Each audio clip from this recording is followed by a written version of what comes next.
Ne vous réjouissez pas trop, parce que ce serait trop beau pour être laid, trop faux pour être vrai, puisqu'il ne s'agit pas d'une mise en examen juridique, mais psychiatrique.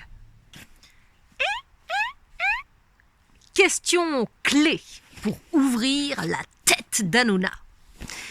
Est-il aussi intelligent qu'il le prétend ? Avec cet air-là, qui n'a l'air de rien, rien de sincère, rien de clair, comme l'air du temps qui sacrifie l'esprit et sanctifie la matière. J'ai essayé de l'observer de près comme de loin, avec des yeux qui lui sont chers, des yeux de Tunisien. Eh bien, Hanouna est le prototype de l'ours mal léché, Delloul, du poisson facile à pêcher, Behloul, et de l'âne qui rit de ses propres vannes, Merboul. Hanouna serait en premier un enfant gâté. Delloul, en bon tunisien, excessivement, abusivement capricieux, qui affectionne ses propres désirs et désire ses propres affections, caprice des dieux, que ces désirs rendent aux dieux. C'est le gamin qui demande à sa mère « l'œil de la voisine !»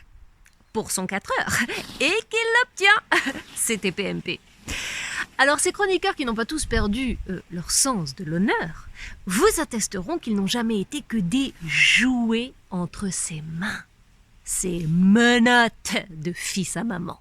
Hanouna serait en second lieu un Behloul, ce qui signifie pour la rue tunisienne un niais, un pantin qui se croit malin, fils de pub, pour le dire poliment ou joliment. Le Behloul est celui qui prend ses désirs pour la réalité, ses fantasmes pour la vérité, et pire, ses vices pour de bons et loyaux services rendus à la justice. Ah oui, j'oubliais sur le Behloul. Plus crûment, le Behloul prend les autres pour des cons, sans réaliser qu'ils se sont fait passer pour des cons pour le surprendre. Des va-nu-pieds qui veulent faire rire de celui qui les a chaussés.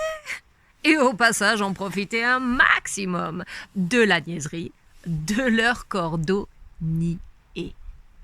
Hanouna serait en troisième temps un Merboul, un fou, tout simplement, avec un chromosome en moins, une case en plus, et qui se mord la queue à chaque fois qu'il se voit à la tête d'un empire.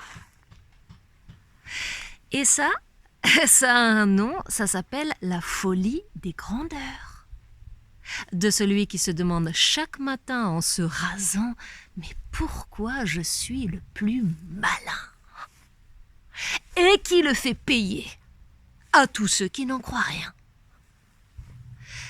Despote, sous-éclairé. Voilà tout ce qu'il est pour ces contenteurs tunisiens. Attention, hein, contenteur, ça ne veut pas dire ceux qui le contentent. Hein. Non. Vérifiez dans le dictionnaire.